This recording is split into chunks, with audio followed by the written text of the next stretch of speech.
Hello student, मैं दुर्गेश वर्मा आपको मेरे YouTube channel biology classes bye Durgesh sir में आपका स्वागत करता हूं। मैं आज पुनः एक नया वीडियो अपलोड करने जा रहा हूं और ये वीडियो जो है ये है आपके क्लास 11 का। और इस क्लास 11 में हम जो लेसन स्टडी कर रहे हैं वो लेसन आपका 4 है, जिसका नेम है एनिमल किंगडम। तो इस एनिमल किंगडम में मैं आपको अपने प्रीवियस वीडियो में जो फाइलम बताया था वो था आपका फाइलम निमेटोडा। आज हम लोग जो फाइलम स्टडी करेंगे वो होगा हमारा फाइलम एनिलिडा के बारे में। तो चलिए फाइलम एनिलिडा के बारे में हम लोग स्टडी करें। Phylum Annelida,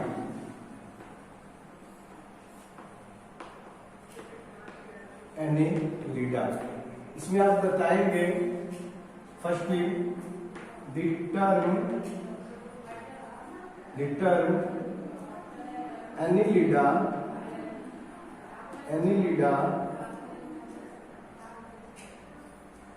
the term annelida derived from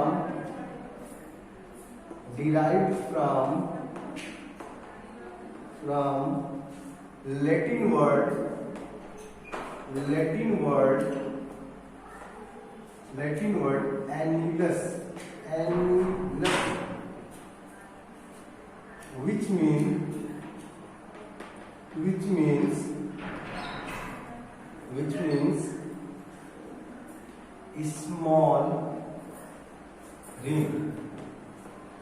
small ring। तो आप बताओगे जो टर्म एनिलिडा है, एनिलिडा जो फाइलम का नेम है डिराइव होता है फ्रॉम लैटिन वर्ड एनिलस से, और जिसका मीनिंग होता है स्मॉल रिंग। तो इस फाइलम में जो भी मेंबर या मोस्टली जो मेंबर आते हैं उनके बॉडी में small ring like structure found होता है, और उसी स्मॉल रिंग लाइक स्ट्रक्चर से इनके बॉडी का फॉर्मेशन होता है, और उस स्मॉल रिंग लाइक स्ट्रक्चर को हम सेगमेंट के नेम से जानते हैं। तो आप बताओगे कि इस फाइलम में आने वाले जो मेंबर होते हैं उनके बॉडी में स्मॉल रिंग फाउंड होता है। तो उनके बॉडी में स्मॉल रिंग फाउंड होता है, और उसी स्मॉल रिंग से रिंग लाइक स्ट्रक्चर से इनके बॉडी का फॉर्मेशन होता है। ये बातें आप बताओगे। तो मैं आशा करता हूँ कि आपको समझ में आ गया। जस्ट लाइक आप अर्थवॉर्म को आप देख सकते हो, उसके बॉडी में रिंग लाइक स्ट्रक्चर आपको देखने को मिलता है, और उस रिंग लाइक स्ट्रक्चर के प्रेजेंट होने के कारण आपके अर्थवॉर्म को फाइलम एनिलिडा में इंक्लूड किया गया है।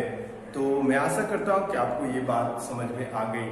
अब इसके बाद आप बताओगे ये जो फाइलम एनिलिडा है ये ब्रॉड फाइलम में इंक्लूड किया जाता है, क्योंकि इसमें मोर मेंबर फाउंड होते हैं। ओके बेटा, और इसके साथ आप इनके जनरल कैरेक्टरिस्टिक्स को जानिए। तो चलिए हम लोग कैरेक्टरिस्टिक्स ऑफ एनिलिडा स्टडी करें। तो नेक्स्ट ये जो इसमें टॉपिक होगा वो होगा कैरेक्टरिस्टिक्स ऑफ एनिलिडा,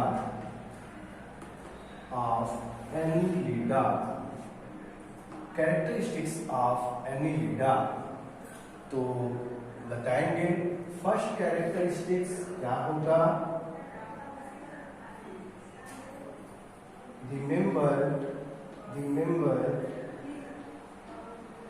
members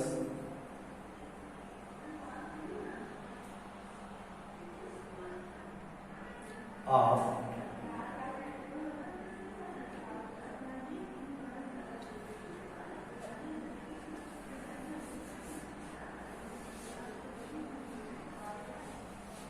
तो अब हम लोग जानेंगे कैरेक्टरिस्टिक्स ऑफ एनिलिडा। तो चलिए कैरेक्टरिस्टिक्स ऑफ एनिलिडा जाने। तो फर्स्ट आप बताओगे this phylum member members found in water and also some member found on land। तो इस फाइलम में जो मेंबर्स आते हैं वो वाटर में फाउंड होते हैं और लैंड पर भी फाउंड होते हैं, ये बातें आप बताओगे। ओके, इसके बाद सेकेंड कैरेक्टरिस्टिक्स आप बताओगे। Their body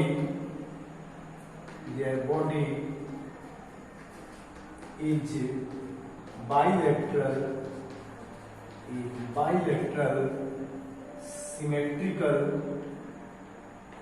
symmetrical and triploblastic। इसके बाद नेक्स्ट कैरेक्टरिस्टिक आप बताओगे।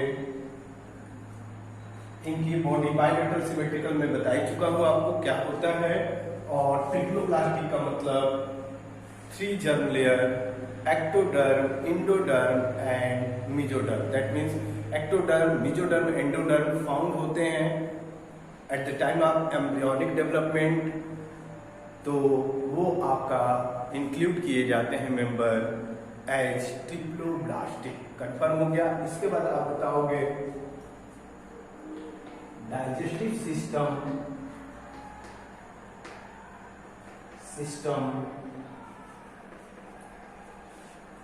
is well developed। इसके बाद आप बताओगे बॉडी ऑर्गेनाइजेशन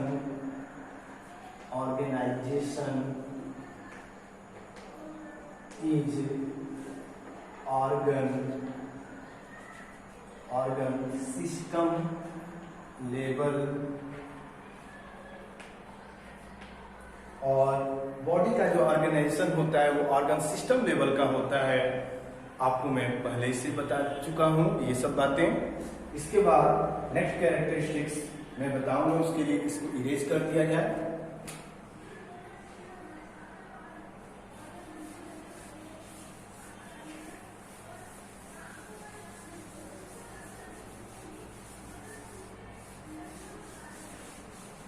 नेक्स्ट कैरेक्टरिस्टिक्स होगा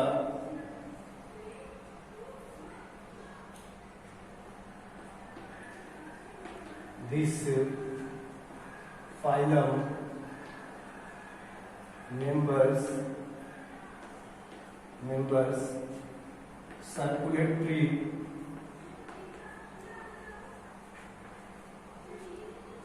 पहले हम लोग रिस्पिरेटरी लिख लें। आपको याद ही हो, इससे पहले मैंने जो फाइलम आपको बताया था respiratory and circulatory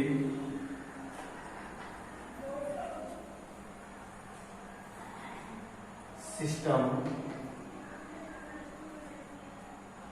this phylum members respiratory and circulatory system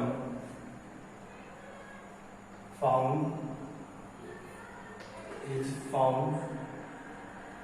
इस फाइलम के जो मेंबर्स होते हैं उनमें respiratory and circulatory system found होता है, ये आप बताओगे। इसके बाद आप बताओगे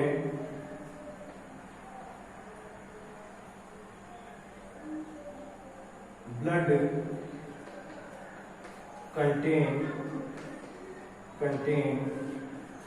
हीमोग्लोबिन, इनमें जो ब्लड होता है उसमें आपका हीमोग्लोबिन फाउंड होता है।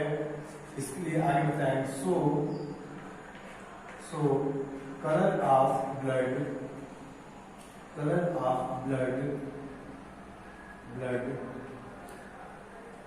Is red. तो इस फाइलम में जो मेंबर आते हैं उनके ब्लड का कलर रेड होता है क्योंकि ब्लड में हीमोग्लोबिन फाउंड होता है। इसके बाद आप बताओगे next nervous system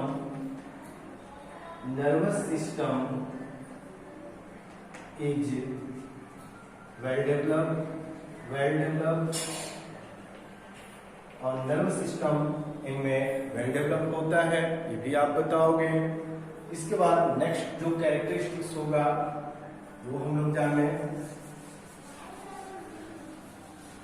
next characteristics क्या होगा?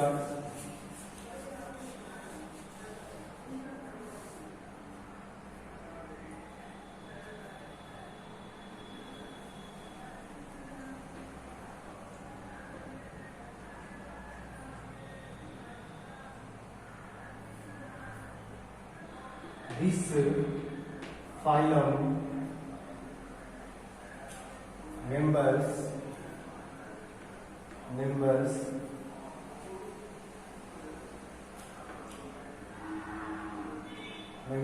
are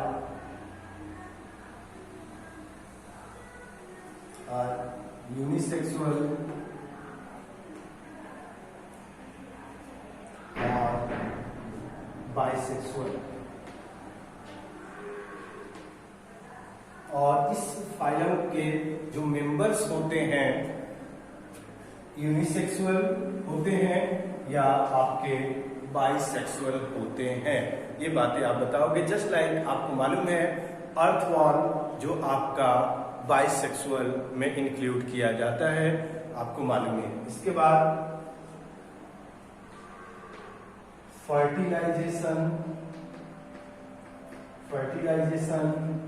इज इंटरनल, और इनमें फर्टिलाइजेशन जो होता है वो आपका इंटरनल होता है, ये भी आप बताओगे। इसके बाद आप बताओगे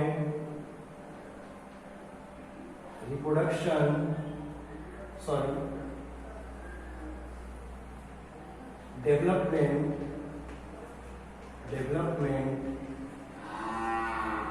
इज इनडायरेक्ट और डायरेक्ट। डेवलपमेंट जो होता है मोस्टली इनडायरेक्ट होता है, लेकिन कुछ मेंबर में डायरेक्ट भी देखने को मिलता है, लेकिन ऑलवेज याद रखिएगा मोस्टली इनडायरेक्ट ही डेवलपमेंट होता है, ये बातें आप बताओगे। इसके बाद regeneration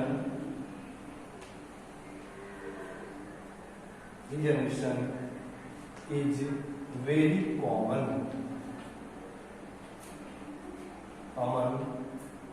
in this phylum member. इस फाइलम के मेंबर में जो रीजनरेशन होता है वो कॉमन होता है, ये भी बातें आप बताओगे। मैं आशा करता हूँ कि आपको सभी बातें अच्छे से समझ में आ गई होंगी। तो इस तरीके से इस फाइलम के अगर मेंबर की बात किया जाए, एग्जाम्पल में आप बता सकते हो नेरिस, इसके बाद आप बता सकते हो लीच, इसके बाद आपका अर्थवॉर्म तो आता ही है, अर्थवॉर्म, ये सभी मेंबर और भी बहुत सारे मेंबर हैं जो इस फाइलम में बिलोंग करते हैं। तो मैं आशा करता हूं कि अब आपको सभी बातें समझ में आ गई होंगी। तो यहीं पर मैं अपने लेक्चर को एंड कर रहा हूं। नेक्स्ट वीडियो में मैं और आपको नया टॉपिक बताऊंगा। Okay, thank you.